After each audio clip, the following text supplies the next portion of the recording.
I genuinely couldn't believe he would do something so stupid. And because you did some dumb shit like that, I'm throwing you on overboard. I'm throwing you up. Yates! You can have him! You can have him! He's the cluck ass. I don't want him no more. Dude, what you doing? What you doing? What you gotta just go cluck you to the absolute most.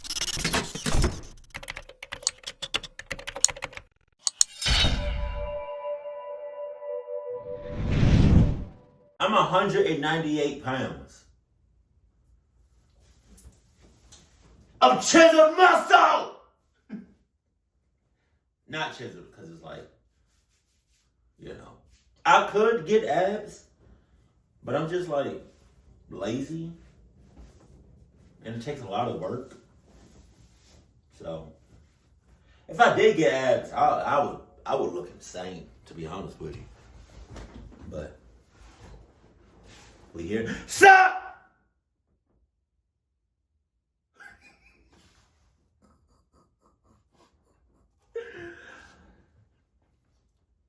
No! I can do that because I'm not tired and I'm full of energy. And also, my wife is not here. And I got this bag of Oroville Redenbacher. Cluck? Let me see. Let me see.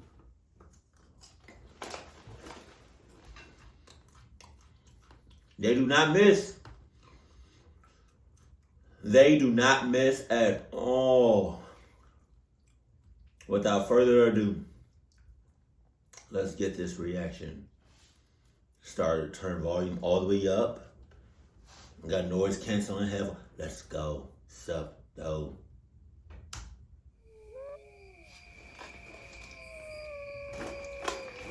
Oh, every pause. Every last one of these stories. Every last one of these stories. Clucked. You're in the woods. Cluck out my face. Every last one of these stories. If you're in the woods, out. So we all know that on Earth, there's more water than land. That's not true. How so? There's more land under the water. Are we good now? Let's go.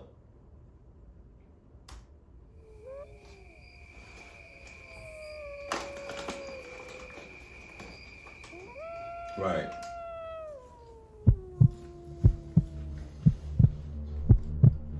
This is one of those stories I've been sitting on for a really long time. Okay. It happened back when I was maybe 25 or 26, way before I met my wife and way before we had kids.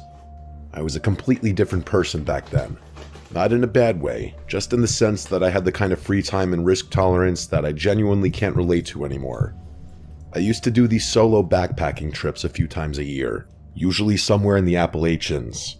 I'd drive out to some remote trailhead, hike deep into the backcountry, way off the trail, and spend a few days completely off the grid. Generally, why? There are so many other things that you could have done with your time. But you chose to do this. You chose to do that.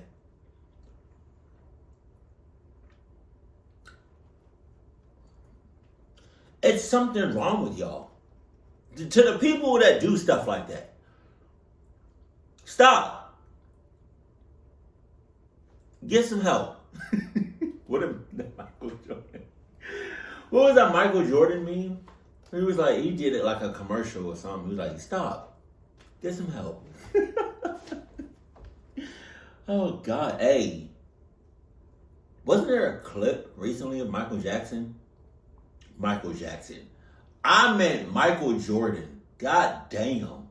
He said, stop. Get some help. But wasn't there a clip of Michael Jordan? Like doing something strange to like a little boy? I don't know. No cell service, no other people, nothing. I loved it. My friends thought I was insane, and honestly, I kind of was. Yeah. This particular trip was in the Cherokee National Forest, and it changed how I see backpacking forever. Oh yeah? I had been out there for 2 days and everything had been going perfectly. The weather had been great, the trail was quiet, and I hadn't seen another person since the first morning. That changed pretty quickly though. On the afternoon of the second day, I noticed dark storm clouds building up to the west. I wasn't too worried at first. I'd hiked through rain plenty of times and it was never a big deal. Right. But within about an hour, I realized it wasn't going to be a passing shower. The wind picked up hard and the temperature dropped fast enough that I actually stopped to put on another layer. By the time the rain started, I was already looking for a spot to hunker down. The problem was that I was in a pretty exposed section of the trail. As I predicted, it wasn't a light rain. It went from windy to full-on downpour in minutes. The wind was bending smaller trees sideways, and I could hear branches cracking and falling in the canopy above me. I started getting genuinely concerned about my safety. Lightning was striking pretty close by, and I was hiking at elevation. Oh, Jesus. Hey, baby. You okay? I was calling. You didn't hear me? We Uh-uh. got AirPods on. Hold on, wait. Ow. Hey, baby. Sorry, baby. Don't. Hold I on. can't touch my husband. I'm overstimulated. You look good. Thank you, Daddy. Oh, I paused it for what I was gonna say was, you did this, hiking and all of this. This is you. You did this. This is who you are. How you not gonna come fully protected? I mean, you would think you would have the essentials. You would have things just in case. What are you talking about? Like, even if like, you say you didn't have no phone or something like that. I don't know. But like, even if it seemed like a clear day, you should always be prepared. Now, I feel like you caught yourself up with that. How you not gonna have, just in case things? And you're outside. Outside is predictable as hell. Unpredictable. There we go. With a metal-framed pack on my back. Not ideal. I kept pushing forward, completely soaked at that point. I was scanning the woods on either side of the trail for anything that could pass as shelter. As if by some miracle, I actually saw a structure through the trees off to my left. It was small and dark and partially hidden by the forest, but it was unmistakably man-made. As I got closer, I realized it was a tiny one-story cabin. They looked extremely old, like it could have been a hunting cabin or a homesteader's shelter from decades ago. There was a single window on the side I was approaching. I can't overstate how relieved I was. I practically sprinted over to the thing and pushed the door open. Inside, it was... Wow!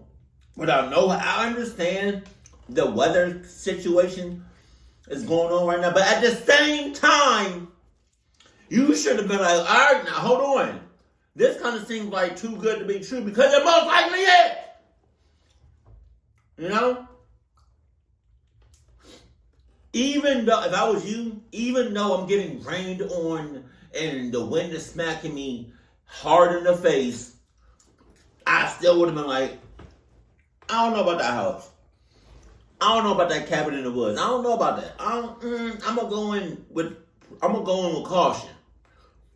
I'm gonna go in, tippy toe first. I'm not gonna just haul ass in there. Like, what are you talking? Like, come on. Come on, James. That's the first word that just popped into my head. dim but dry. There wasn't much in there. Just a chair, a small table, and what looked like a cot frame pushed against the far wall. There was a stone fireplace on the right side that was clogged with old ash and debris. The place honestly smelled really bad, but I didn't care about anything other than stripping out of my soaked clothes and laying down. There wasn't a couch or anything in there, so I literally just picked a spot on the floor and lied down. I was in survival mode at that point, not exploration mode. All I cared about was that I was out of the storm. It wasn't until I'd been inside for maybe 10 or 15 minutes that I started actually looking around. With the storm raging outside, there wasn't much else to do besides flick on a flashlight and snoop, so that's exactly what I did. There was more stuff in that cabin than I had initially realized. For starters, there was a sleeping bag rolled up in the corner near the cot frame. It didn't look ancient like the rest of the place, which confused me. There were also a couple of cans and water jugs on the table, which made me think someone had been using the place. Okay. It's time for... I need to re-up on some seasonings too. The Orville Redenbacher Nacho. I'm trying to put y'all on. To get the Orville Redenbacher popcorn and their seasoning. Nacho cheese. White cheddar is probably my personal favorite, but I just ran out of it. That's why I'm not using it right now. But you see, you this whole story is just irritating the hell out of me. Because it's like you're not making sense whatsoever. You know? Like, I get it. I like come on, bro. I get the weather shit. But like, for you to take off all your clothes or most of your clothes and just immediately lay down on the bed, did you even inspect it? What if I got something on it? And I'll be damned if I drink that water. What? My guy.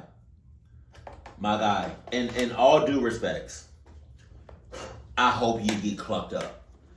I really do, to be honest. As a base camp of sorts, maybe another backpacker or a hunter. It wasn't unusual to find stuff like that in remote cabins, but the more I looked around, the more things started bothering me. There were marks on the wall near the door. At first I thought they were just damage from age or weather, but when I got closer to inspect them, I could see they were scratches. There were dozens of them, some shallow and some deeper.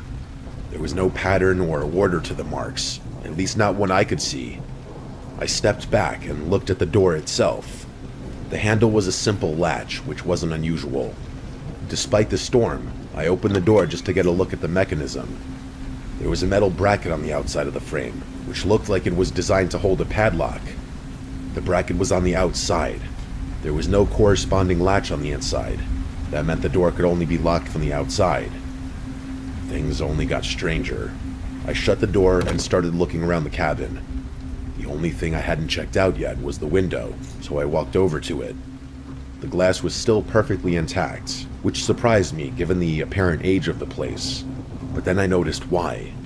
There were screws drilled into the window frame, one in each corner securing it shut.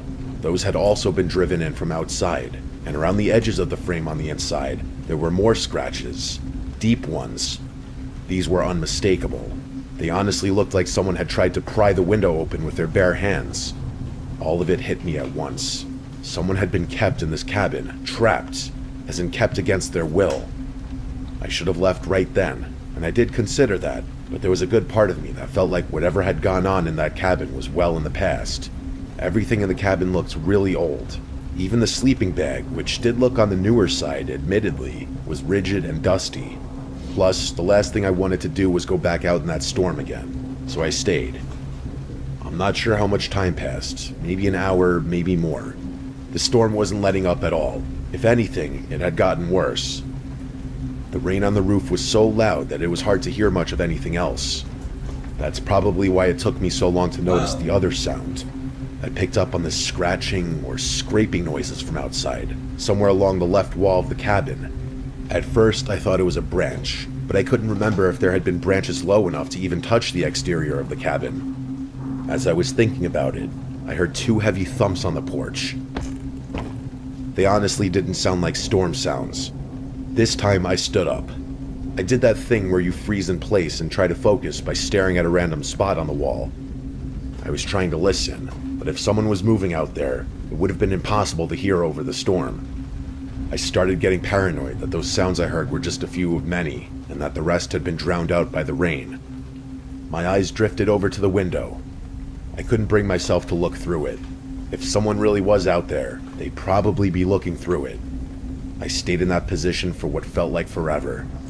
After a while, I started to relax a bit, thinking I had just been hearing the storm, or at the very worst, an animal poking around the cabin. What? I was almost ready to forget about everything when I heard something that sent me over the edge. pressure on the door, like someone was leaning their full weight against it from the other side. The wood creaked and the latch rattled once before the pressure released. My heart rate instantly shot back up, and that's when something clicked. Why would someone be outside in a storm like this, circling the cabin, tapping on the walls, without just coming in? The door wasn't locked. Nothing was stopping them. Didn't you say it had like a padlock? Like it can only be, did you say it can only be locked from the outside to keep people in? So you telling me you trapped in here? See what I'm talking about? And then I thought about what I'd found inside the cabin, and it occurred to me that maybe whoever was out there didn't want to come inside. Maybe they wanted me to stay inside. Maybe the whole point was to keep me in there. I don't know if that was the right conclusion or if my mind was just spiraling, but I decided I was leaving right then. I didn't care about the storm. I started moving things into my backpack as fast as I could. I had this sickening feeling that something really bad was about to happen, and I was right. The next few moments were a blur. I was maybe 30 seconds from walking out the door when I heard the sound of glass shattering behind me. I spun around just in time to see something come through the window, and that was all I could see before the whole room erupted in flames. Jesus. The flames spread so fast that I couldn't even process what was happening. 1 second I was standing in a dark room, and the next second the walls were on fire. The heat hit me like a physical wall, and the door would... You don't got nothing to bust the window open? It got to be something in there for you to bust it. We don't got nothing in like on you. What the hell? You pissing me off. You pissing me off. budge. It was jammed from the outside. I slammed into it with all my might, and it gave. It collapsed off its hinges, and me with it. I scrambled to get back on my feet, and I just ran. I couldn't even see. I was just running wildly through the woods and rain, trying to put as much distance between myself and that cabin. But before I could get a safe distance away, I felt something tackle me from behind, and I was back on the ground. There was a person on top of me, and suddenly I was fighting for my life. I clawed and kicked and screamed, but this guy wouldn't get off me. He was yelling too, and he kept trying to get me in a chokehold. You don't have at least a pocket knife? I'm starting to think this is your first time hiking.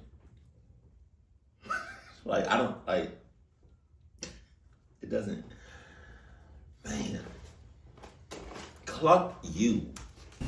He was gouging at my eyes and pulling my hair, and I started to feel dizzy, but I managed to push him off.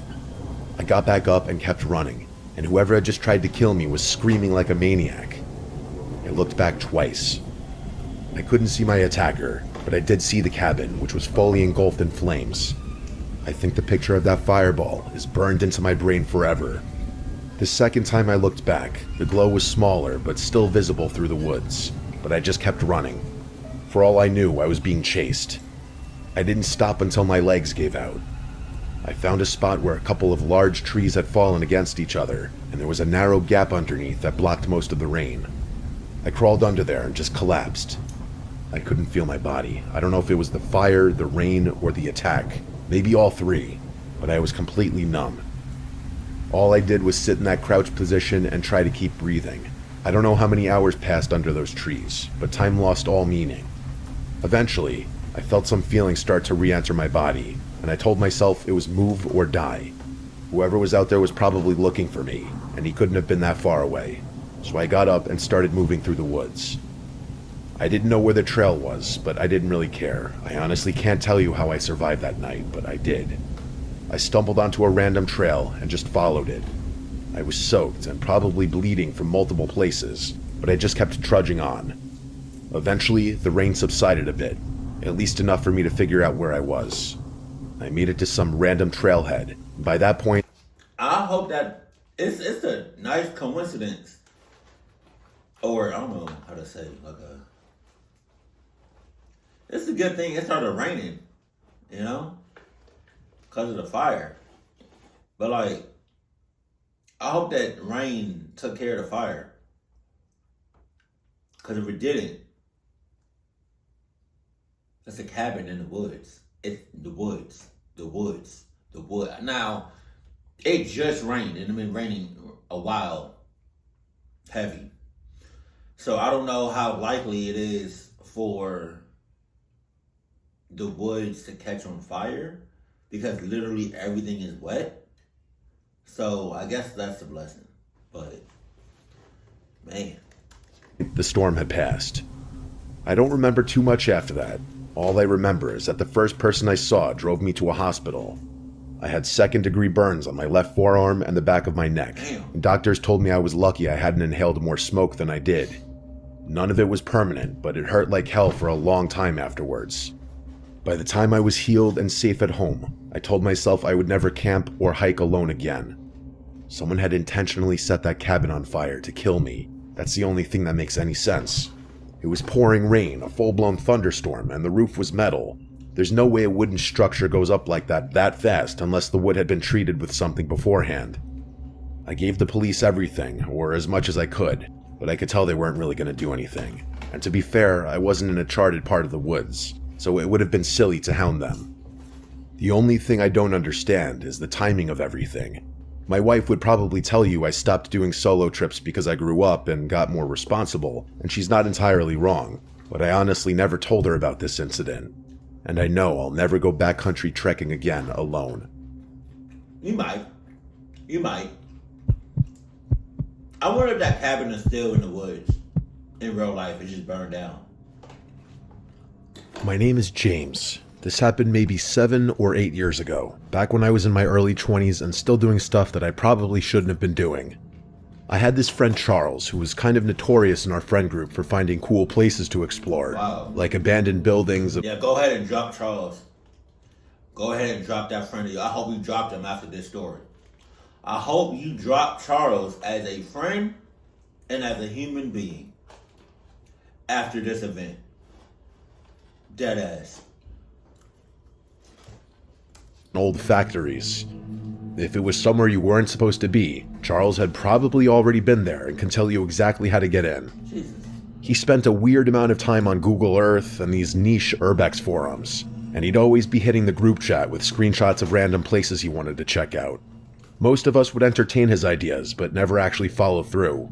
I was usually the exception. Charles and I had been friends since high school, and I think the reason we got along so well was that we had similar thresholds for risk.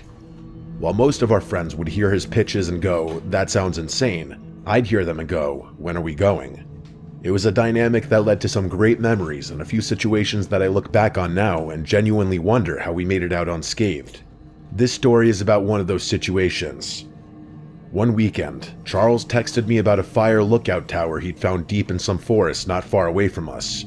I really wish I could remember the name of the forest, but I can't. Charles said it had been decommissioned years ago and was just sitting out there in the middle of nowhere, completely untouched. He didn't tell me how he'd found it, but I didn't want to know. He was convinced we could hike out to it, climb it, and spend the night up there. I was more skeptical. I mean, things like that are usually fenced off or at least protected somehow, but I promised him I'd at least come and check it out. To be fair, the idea of being 70 feet or so up in the middle of a forest with a 360-degree view sounded incredible to me. Oh yeah? We picked a random weekend and made it happen. Charles planned the entire thing out, including the drive, what to pack, and how to find the tower once we were in the woods. It was a 3-hour drive away, and Charles told me the hike would be off the trail, but pretty short, about 4 miles or so. We drove out early in the morning on Friday and made it into the woods sometime in the afternoon. For some reason, I was kind of expecting us to get lost, or at the very least not find the tower, which is exactly why I was all the more astonished when we actually did. Seeing it through the trees for the first time was an insane sight. I remember blurting out "no fucking way" when I saw how tall it was. I was even more astonished when we got to the base of it and realized it was completely unprotected or fenced off.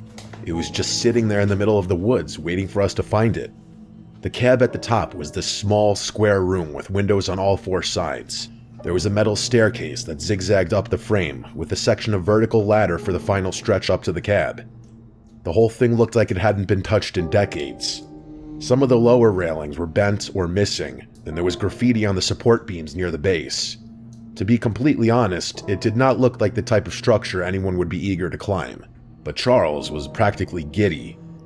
While I was hesitating and debating whether I should try convincing him to back out, he had already started climbing. I yelled at him to be careful, and that got him to slow down. I figured what the hell, and told myself to stop bitching. The two of us made our way up carefully, checking the stairs as we went. Most of them felt solid enough, but there were a few spots where the bolts had rusted through and the steps wobbled. The vertical ladder section near the top was the sketchiest part. It was 20-something feet of straight climbing with nothing but a narrow metal cage around it. The adrenaline rush was insane, but that's what Charles lived for. He made it up without any issues. The view from the cab was unreal. You could see for miles in every direction. We had also timed it perfectly. The sun was maybe an hour from setting. Our plan was to camp out for the night and catch the sunrise. There was a decently wide wraparound walkway up there, which is where we decided to chill, at least initially. We cracked a few beers and just enjoyed the view and some conversation. So now y'all intoxicated. In the woods. Alright. The sun eventually went down, and the sky went from orange to purple to dark blue in a matter of minutes. Once the light was gone, the forest below us was just a black mass in every direction. There wasn't a single light in sight. The stars were incredible, easily the best I've ever seen. But being alone out there in the dark was freaking me out a little. It was just weird not being able to see anything, despite knowing there was a whole forest below us. Just go home. Charles could tell I was getting a little antsy, and he started messing with me, grabbing my shoulder and stuff like that. But the thing that pissed me off the most was when he smacked his metal water bottle against the side of the tower. It sent this incredibly loud, echoing clang in every direction, probably to be heard for miles. The sound was so loud and ominous that I actually got mad at him. I told him I wanted to go inside the cab, and he finally got the hint. There wasn't much in there, by the way. It had clearly been hollowed out ages ago. He said he was going to finish his beer before coming in and joining me, and I was fine with that. I picked a random corner and started setting my sleeping stuff up. But before I could finish, he told me in a very quiet, serious voice to come back outside. Very un-Charles-like. So I did. I walked back around to where he was sitting and saw that he was pointing diagonally downwards, toward the forest below us. At first I thought he was just messing with me again, but it only took me a few seconds to realize what he was pointing at. There was a light down there. It was faint and pretty far away, but it was definitely down there, and it was genuinely horrifying. It was weaving through the forest at what seemed like walking pace, and my first thought was that it was a person who'd heard the clang from the tower. I don't know why I felt the urge to whisper, but I did. I told him he was stupid for doing that, and we were probably moments away from getting caught or arrested or something. He looked at me with this confused expression before saying, "You think that's a person?" Now it was my turn to be confused. What the hell was he talking about? I asked him what else it could be, and he said that light was moving way too evenly. He wasn't exactly wrong. The light wasn't swinging or wobbling the way you'd expect someone carrying a lantern or flashlight to be. But then again, it was probably too far away to tell. I didn't say anything after that. Neither did Charles. He just kept staring at this mysterious light as it continued weaving through the forest. Part of me thought it was just some random hiker that had nothing to do with us, but I knew that was wishful thinking. After a few minutes, it was obvious that the light was getting closer.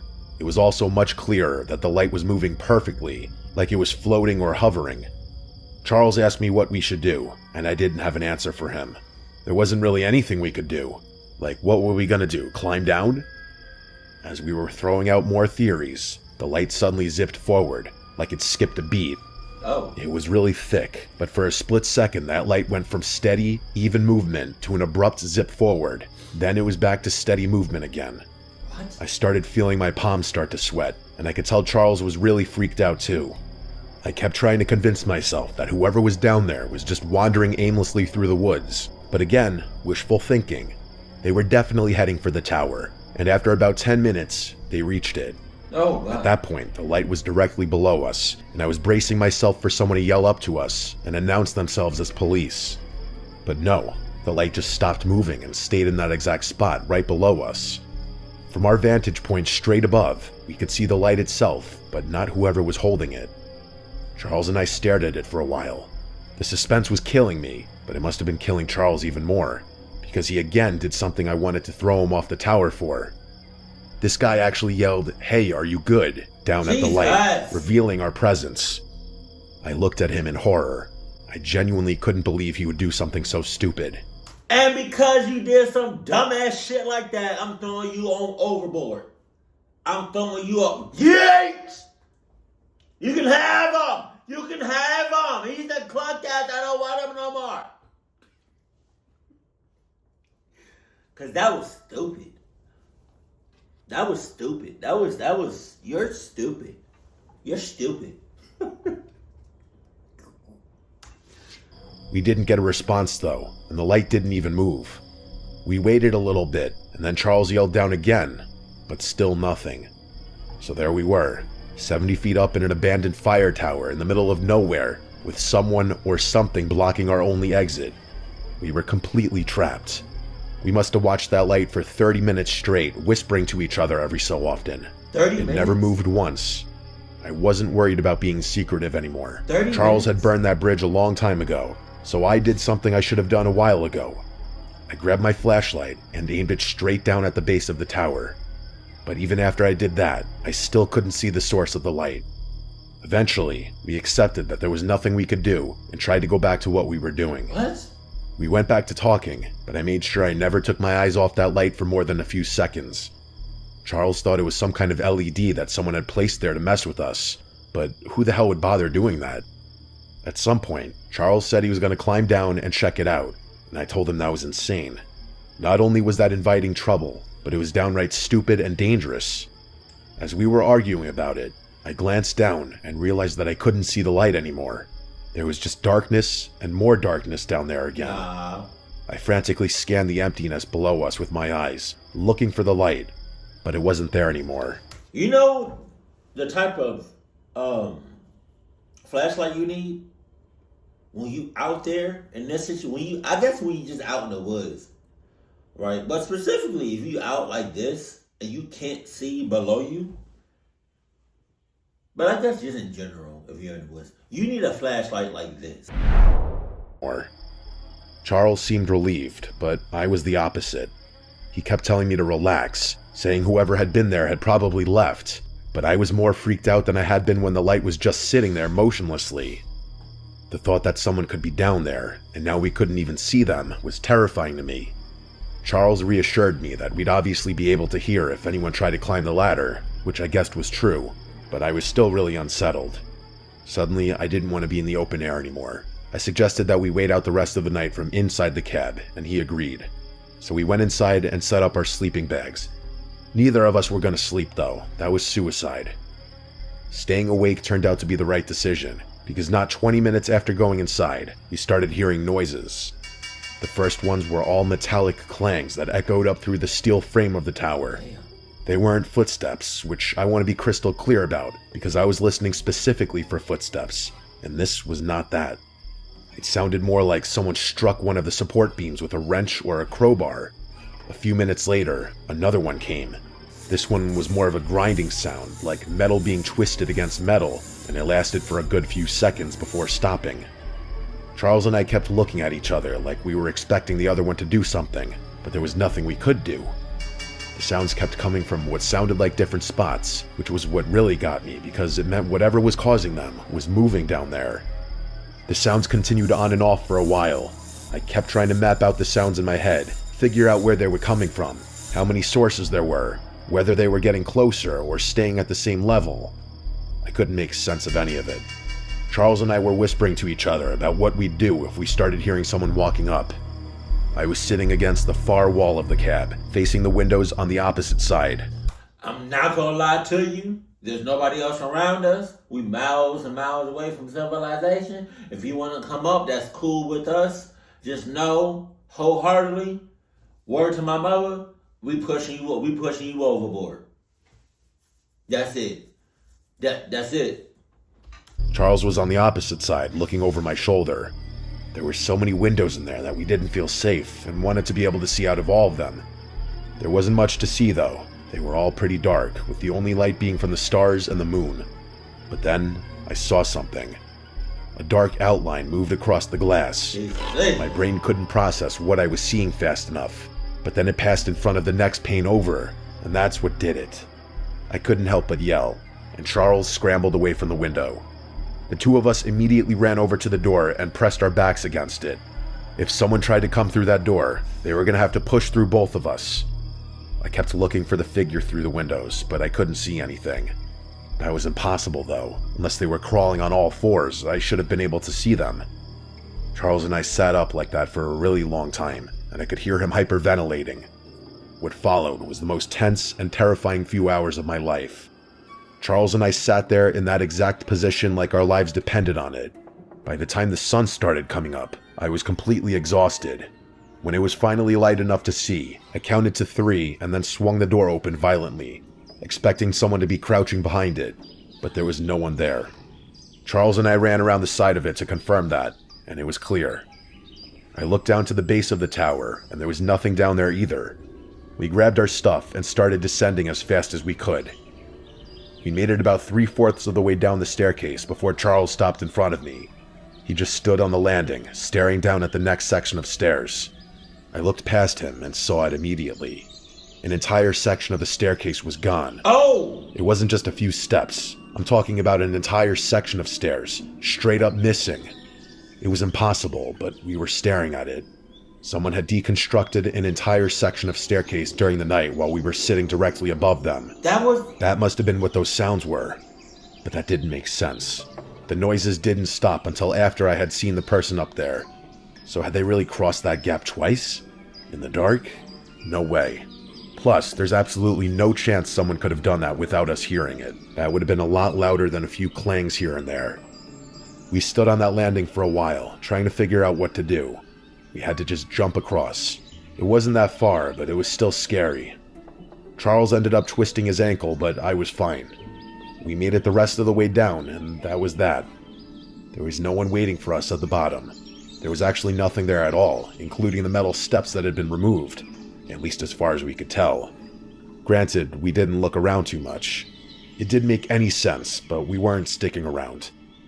I still don't have an explanation for any of it. Not the light, not the sounds, not the figure I saw outside the window, and definitely not how someone managed to remove an entire section of steel staircase in the middle of the night without us hearing it. Every time I see Charles, this is something we still talk about. We talk about? Every time I see Charles, every time I see Charles, it's on site. Because you got me into this predicament. You got me into it. Every time I see you, it's on site. It's GG's. Close the curtains. I'm giving you the hands.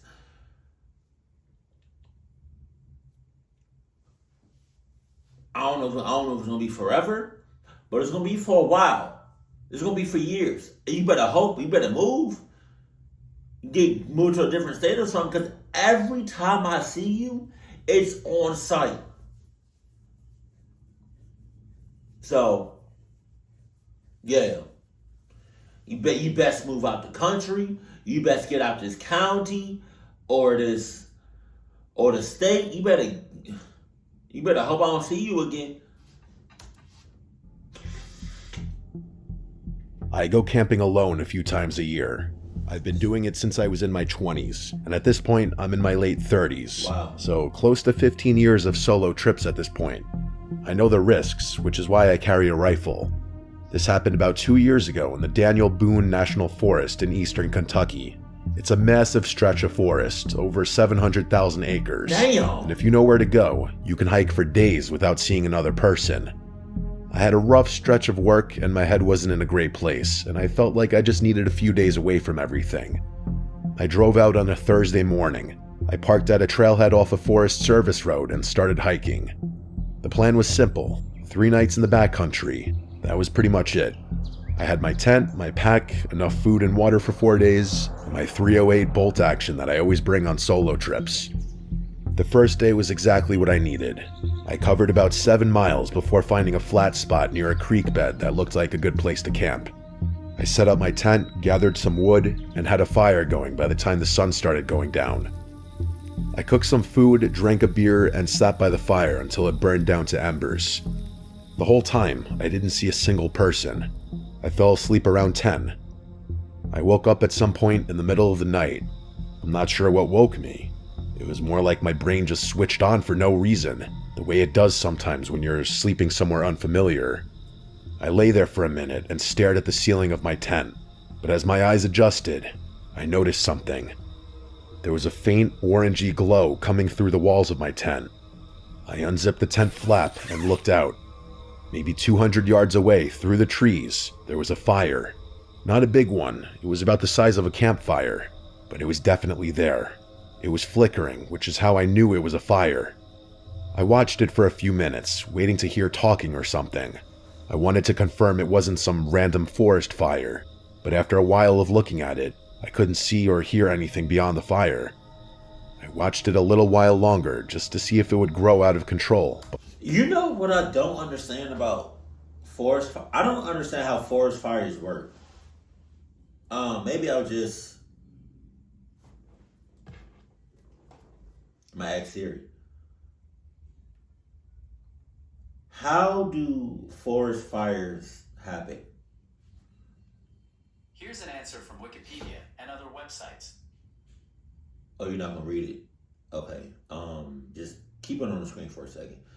Forest fires can be used by a combination of factors, including an ignition, source, combustible. Did I say that right? Materials such as vegetation, heat, and oxygen from the ambient air, natural causes such as lighting, volcanic eruption, and I can't say certain words. Ignitive? I can't say it. Sparks from falling debris can also cause forest fires. Additionally, forest fires can be caused by human activities such as leaving open. Okay. Because I always thought forest fires happen by humans. You know? I mean, it can happen naturally, but I always thought, like, somebody lit, like somebody had like a lighter or something and they just flicked it and just hauled ass. Or like somebody had like a lit cigarette and then flicked it, you know? I'm not gonna lie. What's stopping people from going into the middle of a forest in the summertime or during the winter when everything's dry, having a lighter and then flicking that on and then catching like the smallest thing, like a leaf or a piece of a tree or something? It don't take much because that tiny bit of fire can grow for miles. So it's like, you know, but I be on the road and stuff, and I just see woods on my left, on my right, on my left, on my right. Or like when I'm doing like, or just when I see woods, when I'm just out and about and I just see woods, I'm like, bro, if somebody was crazy enough, somebody can just go into these woods, have a lighter, and then just start something. Like, bro, what? But it didn't. I figured it was another camper set up nearby that I just hadn't noticed during the day. It wasn't impossible, especially since I had gone to sleep relatively early. I figured whoever it was had gone to sleep and left their fire going, which is irresponsible but not uncommon. I watched it for about 5 more minutes, and then zipped my tent back up and went to sleep. It didn't bother me too much. When I woke up the next morning, the fire was the first thing I thought about. Not because it had scared me, but because I was curious.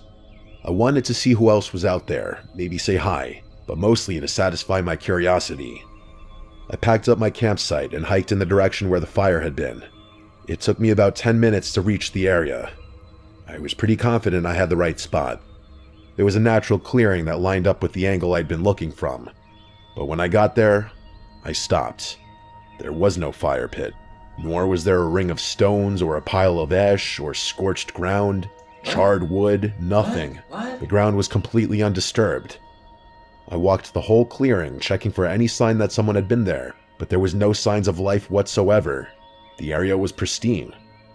I stood there for a while, genuinely confused.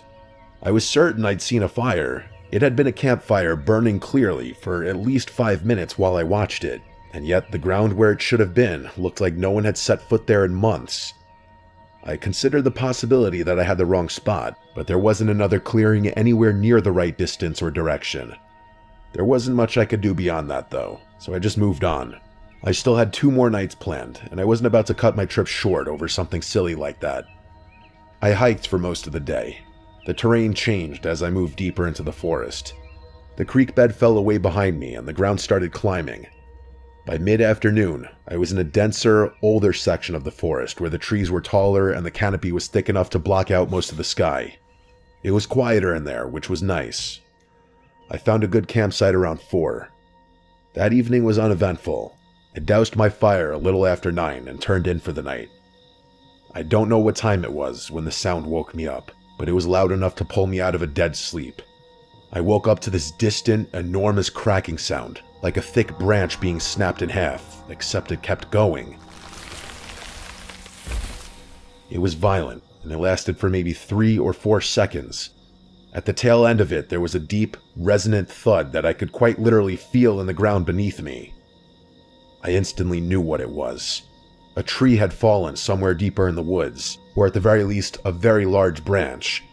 If you've ever heard the sound of a tree falling before, which I do understand is kind of a rare occurrence, it's amazing and terrifying at the same time. It didn't scare me per se, but the deafening force and scale of it gave me this crazy adrenaline rush. I lay there in my sleeping bag, trying to figure out what had just caused it. The more I thought about it, the less sense it made. It wasn't storming, and there was barely any wind. There was nothing I could think of that would have brought a tree down on a night like this, but there was also nothing I could do. I couldn't fall asleep at that point either. My heart was still racing, and the adrenaline had me awake, so I just kind of closed my eyes and waited for it to wear off. No, I feel like you about to go outside and check it out. That's just how I feel. If you not, thank God you stayed in the tent. But if you did not and you went outside, cluck you. But then, not 10 minutes later, it happened again. Only this time, it was much louder. That same gruesome crackling sound, followed by a crash of branches and a deafening thud. But this one was close. Not right on top of me, but close enough that the sound was almost disorienting, and it came from a completely different direction than the first one. The first tree had fallen somewhere to the south, and the second one was to my northwest. Oh. I sat up immediately. Now I was actually scared. 2 trees falling on the same night in 2 different parts of the forest with no wind and no storm. That was inconceivable. I kept trying to come up with an explanation that made sense. Why? The most logical thought was that the first one had caused some kind of chain reaction, but that hypothesis didn't account for the fact that the trees fell in completely different parts of the forest. Whatever brought down the first tree had nothing to do with the second one. They were 2 different events. But that was even more inconceivable. I was sitting there processing all of this when I heard something new. Something that took my fear from a medium 5 to a resounding 10. Oh, God. It was this low and continuous rumbling sound that I can only describe as a cross between a groan and a growl. Like a person clearing their throat, except it didn't stop. It wasn't an animal sound I recognized. I've heard bears, I've heard elk, I've heard bobcats. This wasn't any of those. It sounded like something was making the noise on purpose, and it went on for what felt like a full minute without any break or variation. I did the only thing I could think to do. I grabbed my rifle, chambered around as quietly as I could, and aimed it at the tent flap. At that point, I was full on panicking. I must have sat like that for 20 minutes. The sound eventually tapered off. It didn't stop abruptly, it kind of faded out, like whatever was making it had moved further away. I know you're going through the absolute most right now because it's like you never opened up your tent. So it's just like your imagination got to be going crazy right now because you don't know what's out there. Damn. And just like that, the forest was quiet again. I didn't sleep the rest of the night. I don't think I would have been able to if I tried. It was the worst night of my life. As soon as I saw daylight, I got out of the tent. I packed up as quickly as possible, still spooked and extremely unsettled despite being able to see. Once everything was in my pack, I started walking in the direction of the second tree, the louder and closer one. I needed to see it, if only to confirm that I hadn't imagined the whole thing. I had my rifle ready in my hands, so I found the tree after about 10 minutes. The thing was massive, and its trunk was lying at an angle across a shallow slope. Broken branches and debris were scattered all around it, so it was real. I really couldn't believe it. I'd been trying to convince myself I had just imagined everything from the night before, but there it was. I needed to keep investigating. What? I wouldn't have been satisfied leaving without knowing what had caused the fall. That's a joke. What you doing? What you doing? What you gotta do? I'll clock you to the absolute most. You're already outside. You're good. You don't need to check shit out. You do not need to check it out. Tell me! He don't need to check it out. You're already outside. You made it through the night safe. Thank God. You don't need to do it. You don't. The fact that you made it out alive, unscathed, unharmed, throughout the whole night of that cluckiness going on, somebody with the power of Adidas was out. The power of Adidas was protecting you. But don't now, because now you're pushing your luck. Now you're doing too much. You could have just packed up and went on your way. But no, you just had to check shit out. You just had to check shit. Okay, I get it. You're a cluck ass. Damn. I walked over the stump, which was about 3 feet high. The wood where it had broken was pale and fresh, but the break wasn't clean. It wasn't the kind of jagged, splintered fracture you get from wind stress or root failure. The wood around the break point had been torn apart in a way that I had never seen before. Parts of the stump looked like they'd been gouged. I really don't know how else to describe it. There were long, irregular grooves running through the wood at different angles, and it looked like some of them were up to an inch deep, at least. The wood genuinely looked like it had been stripped and chewed rather than cut or snapped. The more I looked, the more I noticed. Some of the bark around the base had been peeled away in long strips, and the exposed wood underneath had that same gouged, chewed-up look. I can't pretend I knew what I was looking at, because I didn't. I'd seen beaver damage before, and this was not that. Beavers leave clean cuts. I'd seen woodpecker damage, and this wasn't that either. This was aggressive, messy, and covered way too much surface area to be any animal I could think of. The tree hadn't fallen because it was dead or because the wind knocked it over. Something had worked on that trunk until it came down. And suddenly, I felt this really nasty feeling in my gut. It's a person. I needed to leave. I stopped examining the tree and started backing away, but as I was turning to leave, something near one of the tree branches caught my eye. There was a small cluster of items sitting on the ground. If it weren't for the fact that they looked man-made, I wouldn't have even bothered checking them out. As soon as I saw what they were, I lost my shit. It was a blue bandana and a carabiner, and they were both my items. I instantly started digging through my pack and confirmed those 2 items were missing. Damn. In that moment, I grabbed my stuff, shoved it in my backpack, and ran. I didn't know if running was the right decision, if that would have attracted attention to me, but I did anyway. I just needed to get out of those woods. I got tired after a while under the weight of all my stuff, but I moved as fast as I could. The hike back took me most of the day, and the entire time I felt like I was being stalked or watched. I felt like something was going to jump out from somewhere any second. I kept my rifle in my hands the entire time. I made it back to my car around 3 in the afternoon. I drove out of there so fast, despite my exhaustion. The first thing I did when I got to a safe distance away was call the police. I don't think they took me very seriously, but I didn't care. I also knew there probably wasn't much they could do, but I didn't care about that either. I was pretty messed up for days afterward. None of it made any sense whatsoever. What I couldn't get over was the fact that my stuff had been rummaged through.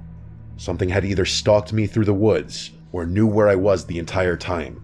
That unexplainable fire from the first night must have had something to do with it. How long was this piece of popcorn just on me? I don't even know where it was. Was it on my shirt? Was it on, where was it? Watch. Now I'm gonna look. Now when I edit a video, it's just gonna be on. It's just gonna be on me for like 10 minutes, 20, 15. Like, No way that was a coincidence. And those trees, I still have no explanation for what could have cut them down. I genuinely don't think it was anything human, but as for what animal it could have been, I have no idea. I still go camping, believe it or not, but this is something that I think will hang over me forever. so it wasn't an animal. You pretty sure? It could have been a human. It could have been something paranormal. Now, I just want to talk about one story, the first story, cause you pissed me. I'm still mad. It's like, I don't get it. You're a hiker. You hiked several times for a long time. And it's just like, I don't understand how you wasn't prepared. Like, you didn't have anything on you that could have protected you, either from like the natural environment, like the outside, or a person or an animal, like if I was to ever go hiking, and if I ever did go hiking, I would be fresh, newborn baby, into the hiking world. But even then, I'm bringing some pocket knives. You know what I mean? A couple of things to protect myself with. A poncho. Probably some rubber, either some waterproof or water-resistant shoes, or rain boots, my phone, charger, portable charger, you know what I mean? A backpack that's waterproof or water-resistant.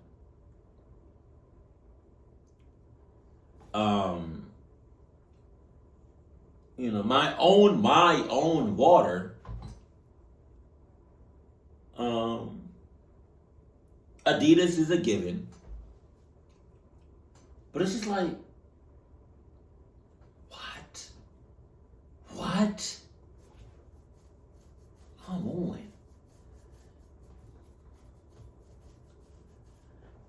I'm new. I don't know really nothing about hiking, but even I know to bring some stuff with you that's going to protect you from the natural outside animals and people. Yeah, whatever. Teach it to, you got it. Keep it cool. Keep it classy, and I love you. Stay happy. My family.